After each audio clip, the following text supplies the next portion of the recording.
Караңгыда жол тапкан, жокту бар кылган, өз эмгеги менен киреше тапкан инсандар туурасындагы табышкер көрсөтүүсү саламатсыздарбы? Бүгүнкү көрсөтүүбүздө биз өлкөбүздө өтө популярдуу болуп жаткан балык бизнеси, тагыраагы балык чарбасы туурасында сөз кылмакчыбыз.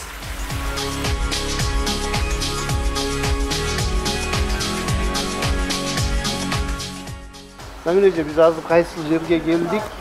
Жана бул жерде кандай балыктар өсөт? Бул чарбаларыбыздын бири. Бул жерде именно ушул жерде эң кичинекей малек кезиндеги балыктарды. Бул жерде анча-мынча дагы чоңоюп калган. Бул жерде ушу 2-3 жума өтүп кетти салгандан бери. Ушул жерден салынып, биринчи болуп салынат. Анан чоңойгон сайын булар бассейнге батпай баштайт да, ошондо арбытып, кичине ар кайсы бассейндерге ыргытып, уже размерлери менен, булардын өлчөмдөрү менен бөлүштүрүп башташат да. Чоңдорун бөлүп баштайбыз. Андан кийин булар процесс үзгүлтүксүз болуш үчүн булар чоңойгон сайын башка бассейндерге бөлүштүрүп, андан кийин кайрадан ушинтип жаңы малек салып турабыз да. То есть жыл бою үзгүлтүксүз балык базарга келип туруш үчүн ушундай иштерди иштейбиз, жасайбыз. Где-то бир 6-7 сантиметр. Да, бул 6-7 сантиметр, баш аягы бир айга жетип калган малек да бул. Шуну 700-800 граммдык балыкка жеткириш үчүн кандай эмгек талап кылынат? Эмгектер көп. Бул балык негизи кичинекей баладай эле көңүл, ушундай маани талап кылат. Кандай балага карасаң, ошондой эле мааниде була убагы менен табак бериш керек, убагы менен витаминдерин бериш керек. Андан тышкары суунун абалын ар дайым ушу байкоо жүргүзүп туруш керек, анткени булар кислороду жок суудан өлүп калышат да, эгерде жетишсиз болуп калсачы. Ошон үчүн буларды ар дайым байкоо жүргүзүп, ушул жерде иштеген балдар күнү түнү ушул жерде карап отурушат да. Эгерде азык, тоют азыгы дагы убагы менен берилбей калса, же болбосо алар срогунан өтүп кеткен болсо, бул балыктарга зыян келтирет да, чоң зыян келтирет. Бул жерде биз ушу жаңы өстүрүп көрүп атабыз, баштап атабыз осетр балыгын. Мурда бул жерде осетр жок болчу, ушул мына сеткага көрсөңөр болот. Ушул жарым жылдык примерно осетрлар өсөт экен. Бул сууда биз ойлогонбуз, осетр мындай жылуу сууда гана өсөт экен деп. Бул суунун температурасы 16-18 градустук температура буларга жарайт экен. Ошон үчүн Россияда барып калат, бул негизи осетр эң кымбат баалуу балыктардын бири да. Мунун эти кызыл, мунун икрасы эң баалуу, эң кымбат икралардын бири черный икра да, булардыкы кара икра. Форельдики кызыл болсо, икрасынын өңү, түсү. Булардыкы болсо кара жана майда. Бунун малекторун каяктан алып келет?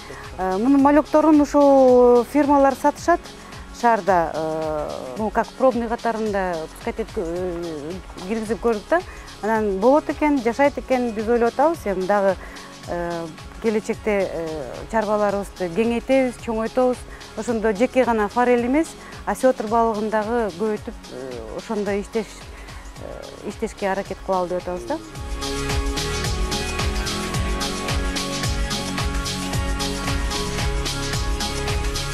Замиреже, ушу айтып кетсеңиз, азыркы учурда биз ушу чарбаңыздын кайсыл жеринде турабыз, анан кандай процесстер болуп атат бул жерде? Бул чарбаларыбыздын бири 3-чү чарба болуп эсептелет. Бизде биринчи чарбада кичинекей кезинде, малек кезинде салып өстүрүп, бир определенный возрастка чейин өскөндөн кийин экинчи чарбага келип, ал жерден дагы башка процедуралардан өтөт. Андан кийинки уже бул жерге сатууга даяр болгон балыктарды ушул жерге өстүрөбүз. 1 кило, 1,5-2 килога чейинки балыктарды. Анан бул жерден уже базарга, дүкөндөргө алып чыгып кетишет да. Бул жерде түрүлөй дагы алышат окшойт, негизи. Бул жерден ошо магазиндерге заказ болгондо түрүлөй алып барышат. Бул бочкалар менен салынып машинага, анан кислород менен оснащать этип, анан ошол боюнча шаарга алып кетишет да. Шаарга жеткенче бул балык түрүү жетет. Анан шаардан өздөрүнүн бочкалары бар, суу кислороду менен. Ошол жерге салып, сатып алуучулар түрүү боюнча сатып алышат да. Кардарлар негизинен көбүнчө мындай түрүү балыктарды же болбосо мындай өлгөн балыктарды көп алышабы? Ар кандай. Кээ бирөөлөрү түрүү боюнча алганды жакшы көрүшөт. Түрүү балыктын пайдалуулугу көбүрөөк депчи. А кээ бирөөлөр болсо мындай шашып бараткандар, мисалы үчүн ал кармап ушундай машакаттанып отургандан эринишип даяр жерден эле, бирок ал свежий да, по-любому ошол свежий балыктарды алып кете беришет. Ошондо бул балыктын кайсы түрү болуп калат? Бул балыктын радужная форель түрү. Биздин өстүргөн балыктарыбыз баарысынын эле ошо радужная форель.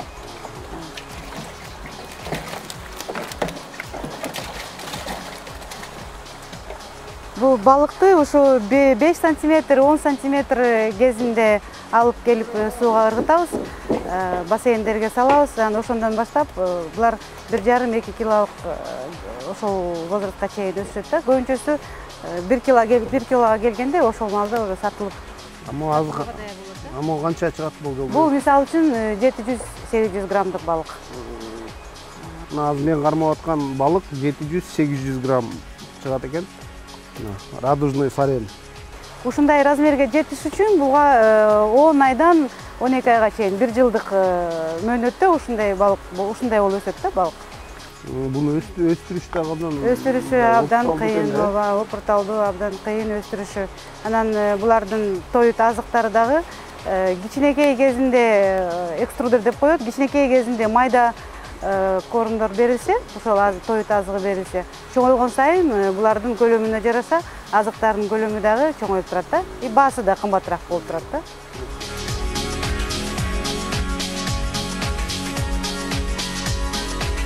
Балык чарбасын ачууда эң алгач кандай кыйынчылыктар болду эле? Кыйынчылыктар албетте болгон, өзгөчө ошо жер тандоодо, документтерди жасоодо ар кандай суроолор, ар кандай кыйынчылыктар пайда болду да. Бирок алар ошол кээ бир адамдардын күчү менен, жардамы менен бүттү. Атап кетсем, биз ушул жаңы мындан 3 жыл мурда ушундай бир жаңы изденип, кандайдыр бир жаңы иш баштасак деп ойлоп отуруп, анан ошо Кытай компаньондорубуздун аркасы менен биз ушул балык өстүрүү идеясы пайда болду да. Анан ал идея менен биз ÖКТБдин биринчи вице-премьер-министри Сарпашев Тайырбек Дүйшөкеевичке кайрылганбыз да. Кандай дейсиңер, ушундай идеябыз бар эле деп. Анткени себеби ал өзү ушул айыл чарба тармагын көзөмөлдөйт эмеспи. Ал киши болсо бизди колдоп, ушул балык чарба департаментинин жетекчилигине жөнөттү да. Ал жерде ушу Кучуков Самарбек Айдарканович деген киши бар экен. Ошол анын орун басары Эдил Бешекеевич деген кишилер бар экен. Алар дагы бизди колдоп, ушул закондоштуруп, мыйзамдаштырып, документти кандай кылып иштеш керек, кандай кылып туура иш башташ керек, ошолордун баарын тең бизге түшүндүрүп айтып беришкен да. Ошолордун аркасы менен андан тышкары ушул Ысык Ата айыл өкмөтүнүн Ысык Ата районунун акими Бакыт Жапарович дагы бизге жардам берди ушул жерди тандоодо. Ошол кишилердин жардамы менен биз ушул документтерди бүтүрүп ишти баштаганга ушул кишилер чоң салым кошушту да өзлөрүнүн жардамы менен. Ошол эле экен да эң негизги кыйынчылыгы. Андан башка эми сарптала турган каражат бул албетте чоң, көп, аны өзүбүз колубуздан келишинче жасадык. Ошо бүгүнкү күндө бул жерде эң эле кыйыны азыркы күндө да, эң эле кыйын дегени бул тоют азыгына кеткен каражат да, эң эле кымбат ушул балыктын өзүнүн мисалы үчүн азыркы убакта баасы, өзүнүн келип чыккан баасы 220 сом болуп атат да, ошонун 80% тоют азыгына кетет. Биз ошо ойлоп атабыз, эгерде биздин өкмөтүбүз бизге жардам берип баргандай жана тоют камдоочу жабдуулардан бизге алдып келип бергенге жардам берсе чет мамлекеттен, биздин балыгыбыздын баасы көп эле арзаныраак болот эле да, көп эле арзаныраак болот. Тоютту да өзүңүздөр чыгарганга мүмкүнчүлүк. Ооба, тоютту өзүбүз даярдасак, балыктын баасы арзандайт эле да. Көбүрөөк арзаныраак болот эле. Анан негизинен ушундай балык чарбасын баштайм деген адамдар неден башташ керек негизинен эле? Биринчиден суу болуш керек да. Бул жердин суусу, ушул суулар абдан таза суу экен да, негизи булактын, жердин астынан чыккан булактын суусу экен да. Бул суунун абалы жакшы болсо, ал жерде балыктар жакшы өсөт экен да. Самое главное, температурасы ылайыктуу болуш керек экен да балыкка. Өстүрсө болот. Эң башкысы эмгек. Эң башкысы эмгек, чыдамдуулук, сабырдуулук ошол бул жерде.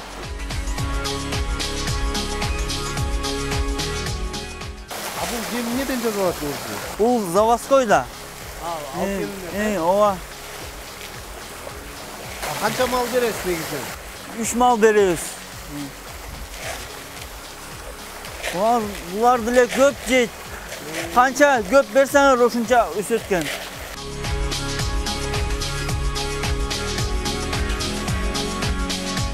Ушул жерге да пландап атыптырсыздар, ушул туурасында айтып кетсеңиз, ушул жердеги объект туурасында. Биз азыр ушул Ивановка айыл өкмөтүнүн жеринде турабыз.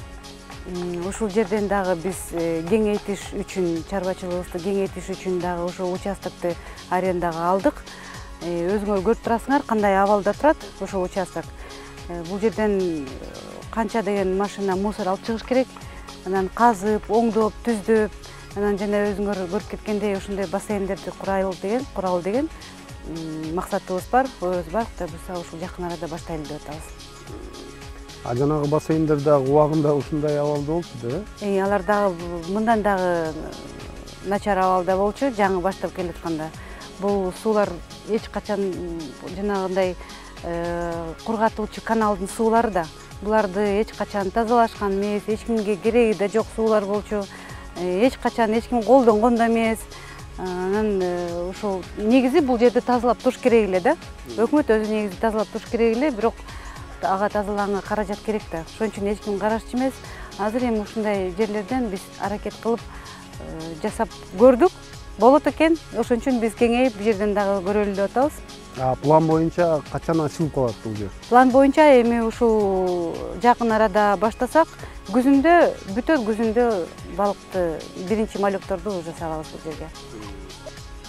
Мына ушуну менен ар бир эмгектин сөзсүз түрдө акыбети кайтат деген сөздөр менен табышкер көрсөтүүсүнүн кезектеги чыгарылышы соңуна чыгат. Кийинки көрүшкөнчө саламатта калыңыздар.